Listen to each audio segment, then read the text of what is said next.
Hi, my name is Merissa Dander, and I'm going to be speaking about memory improvement and effective study skills. Have you ever studied for a test only to forget what it is that you studied? Why does that happen? Why would you forget something you worked so hard to memorize? It may be that your memory isn't being used to its full potential. Today, I will be talking about why memory improvement, or better, memorization strategies, are the best study tools you can have. My hope is to give you some memorization tips and tricks, and hopefully a little confidence for that next test coming up. Without these strategies, cracking open that book may seem extremely daunting, because in the back of your mind, you know that you won't be able to retain every single word that you're reading. This is why improving your memory is the best way to create effective study skills and habits. After being introduced to someone, have you ever forgotten their name? When this happens, you typically haven't forgotten their name because you never actually really had it. The same thing tends to happen while you study. You'll be reading all this information, thinking you're retaining it, only to realize after you're done that you cannot recall a single word you read. When you study, you must actively use your memory. Craig Rusbolt speaks about using it in a two-step process. Referring back to his previous name example, if you listen carefully, which is your original awareness, and then silently review the name, which is your intention to remember, the name is now stored in your memory so you can remember it for later. When you find something worth remembering in your reading or problem-solving practice, stop for a few seconds and review it before you lose it. Rusbolt goes on to speak about retrieval and review. What this means is if you want to be able to use your memory to the best of your ability, make a point to study in intervals throughout the course instead of one large cram session at the end. This way, when you do go to study for that final, you'll be able to retrieve the information you previously retained instead of cramming in a bunch of new information that you have no idea about.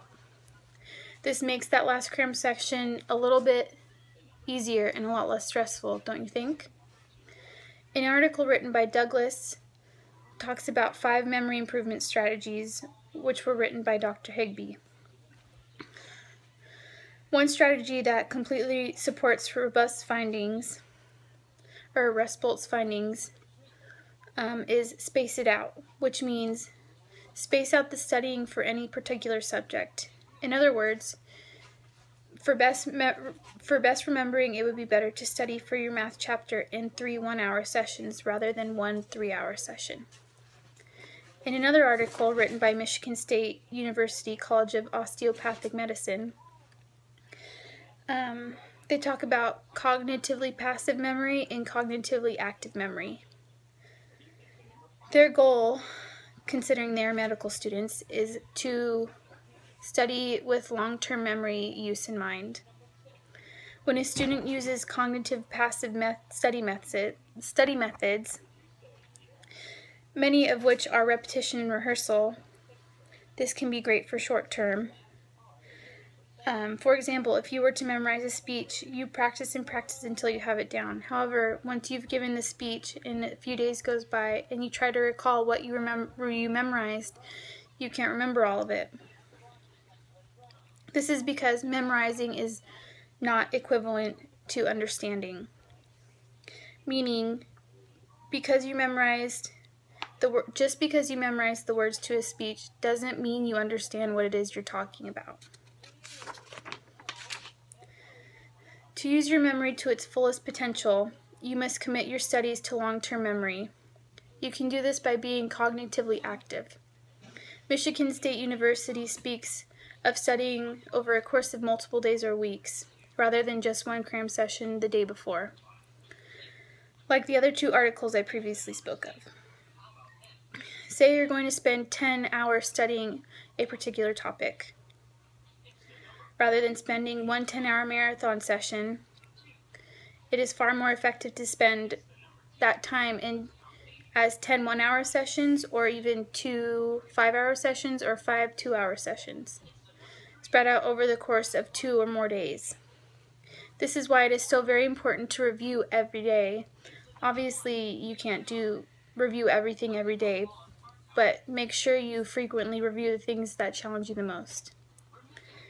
Cramming is and always will be a normal aspect of college studying.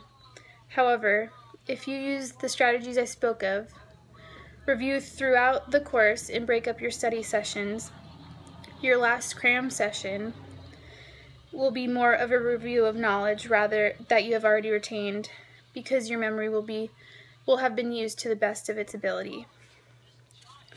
In conclusion, as my research supports, memory improvement strategies are the best and most effective study skill a student can have. This is something I myself have lacked in for many years. I have always been a good test taker naturally, but in the long term, for the degree I hope to achieve, more effort needs to be put forth. I believe this goes for everyone trying to achieve a degree. If you cannot commit your studies to long-term memory, if you can commit your studies to long-term memory, you will be able to use that information later in life, say when you finally land that career you've always hoped for. You can do all this by studying smart instead of cramming, as I stated earlier on. If you follow the strategies given, you will be using your memory to its fullest potential, and in turn, you will make your college career a lot less stressful and a whole lot easier. Thank you for your time.